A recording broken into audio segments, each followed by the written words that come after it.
Oi pessoal, tudo bem? Bom, hoje eu vou conversar um pouquinho com vocês sobre como foi o desenvolvimento das crianças.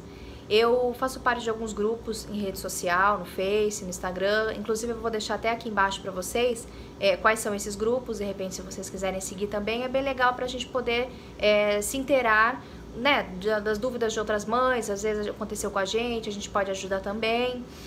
E lá eu vejo muitas mães se questionando do desenvolvimento dos seus filhos. Então, será que vai andar com quanto tempo? Com quanto tempo o outro andou? E quanto sentou? Então, assim, eu acredito que seja realmente o maior medo das mães, principalmente de filhos prematuros, né? A gente sempre tem o receio de que o seu filho não vai, que vai andar muito mais tempo depois, que vai sentar muito mais tempo depois, que vai realmente ser muito atrasado. Então, assim, é muito importante a família ter a certeza de uma coisa: cada criança é uma criança, tá? Então não adianta, às vezes a gente fala, os profissionais da saúde geralmente falam muito isso para os pais, né? Que cada criança é uma criança, e realmente cada criança é uma criança, tá? Porém, eu mesma, sendo profissional da saúde, tive medo de meus filhos terem muito atraso em relação aos que nasceram a termo, né? Que nasceram no tempo correto. A Isabela, por exemplo, ela sentou com 9 meses. Às vezes eu vejo aí as mãezinhas falando que a criança que um bebê normal, um bebê nascido em tempo normal, com 6 meses ele já começa a querer sentar com apoio, e aí de repente com 6 meses e meio, 7 meses ele já tá sentando sozinho. A minha filha, ela foi sentar com 9 meses.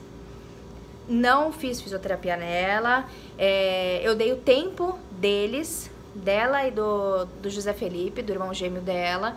Então, assim, eu quis esperar, sabe? Eu quis esperar pra ver, porque, na verdade, assim, tudo é cerebral. Então, não adianta a gente querer antecipar muito as coisas, não adianta a gente querer se desesperar. Claro que é natural do ser humano, né? A gente vê que o filho da vizinha com 6 meses já sentou. A gente vê que o filho do outro lá com 10 meses, às vezes já tá andando. Então, assim, é importante a gente parar de comparar as crianças. Cada criança é uma criança, gente. Vocês têm que ter a convicção disso. Cada criança é uma criança. Claro que você não vai deixar o teu filho lá com 3 anos que não andou ainda sem tomar uma atitude, tá? Eu tô dizendo, assim, questão de meses, questão de pouco tempo. Então, assim, a gente tem que ter muita paciência.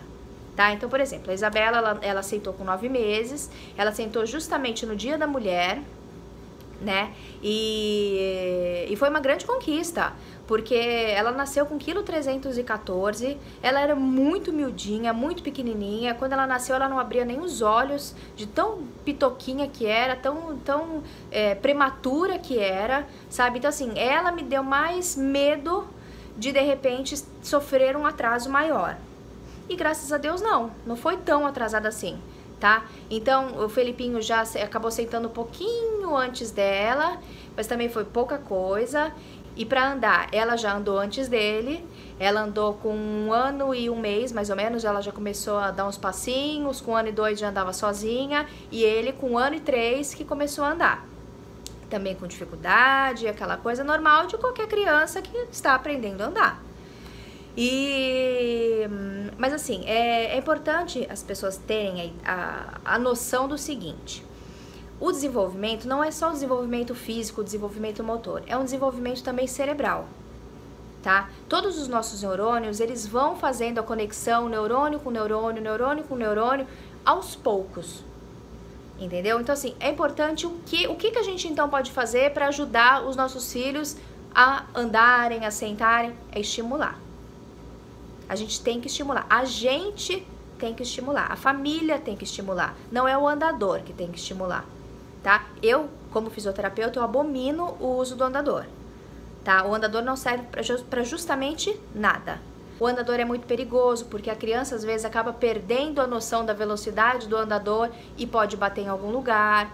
O andador, como a criança fica sentada naquela parte mais molinha, aquilo começa a dar uma flacidez na musculatura e atrapalha o desenvolvimento dessa musculatura, tá? Então, o que a gente pode fazer para poder estimular um pouquinho a criança, né? Então, muita leitura, brincadeira, objetos coloridos, brinquedinhos coloridos, deixa dos 2 lados, para ele começar a estimular a lateralidade, para ele pegar de um lado, para ele pegar do outro. Deixa o brinquedinho um pouco longe da criança para estimular ela a engatinhar, para ir chegar ao brinquedo. Nunca, gente, em hipótese alguma, quando a criança estiver andando, começando a andar, levantar a criança pelos bracinhos, tá? Não deve se fazer isso nunca, dá uma frouxidão ligamentar na criança e acaba machucando a criança desnecessariamente. Tá? Então, assim, aquela brincadeira de cada um segura de um lado e levanta a criança, sabe? Assim, então, é importante ter uma certa noção de algumas coisas. Então, sempre estimular a criança com música, canta, bate palma, faz som, assobia, tudo isso para quê? Para poder estimular cada vez mais o seu filho. A criança, quando ela é estimulada por uma pessoa que ela gosta, para vocês terem uma ideia, a conexão dos neurônios é cerca de 20 vezes mais do que se ela não tivesse sendo estimulada. Entendeu? Então, assim, tudo, na verdade, a gente pode tentar começar a fazer em casa. Não estou dizendo que futuramente, se precisar, não se deva levar os filhos na físio, na fono. Se você notar um atraso de fala, se você notando um atraso aí motor muito sério. Eu, por exemplo, acabei não fazendo a parte de físio em casa com os meus filhos. Por quê? Porque eu estimulei eles com isso, com brincadeira. Eu comprei aqueles tapetes de EVA, daquele mais grossinho de 2 centímetros, coloquei no chão da minha casa. A minha sala já não existia mais.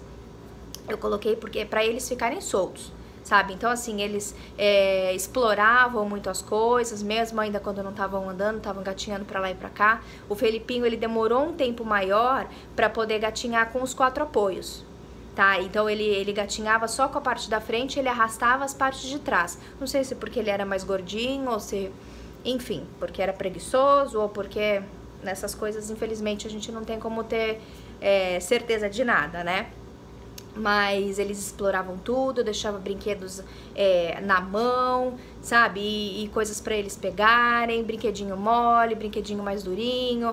É importante eles terem esse tato, né? Essa mudança um pouquinho de textura, para o cérebro deles também ir trabalhando mais e começando a trabalhar mais. Então, gente, tudo é cerebral, tá? Por isso que eu bato na tecla do estímulo. É importante você estimular seu filho. Não tenha preguiça, sabe? Muitas coisas dependem da gente. É sabido que a gente, principalmente a mãe, que cuida do filho, cuida da casa, cuida do marido e por exemplo, eu ainda trabalhava fora, então assim, é desgastante pra gente, porém a criança depende da gente. Eu espero que eu tenha ajudado vocês de alguma maneira. Se você tem alguma dúvida, você pode mandar pra mim, colocar aqui embaixo mesmo dos vídeos, ou colocar lá no Instagram. A gente tem um Instagram, é o @Clube dos Gêmeos, e você pode mandar por direct pra mim lá que eu leio. E é isso, gente. Um beijo, fica com Deus e tchau!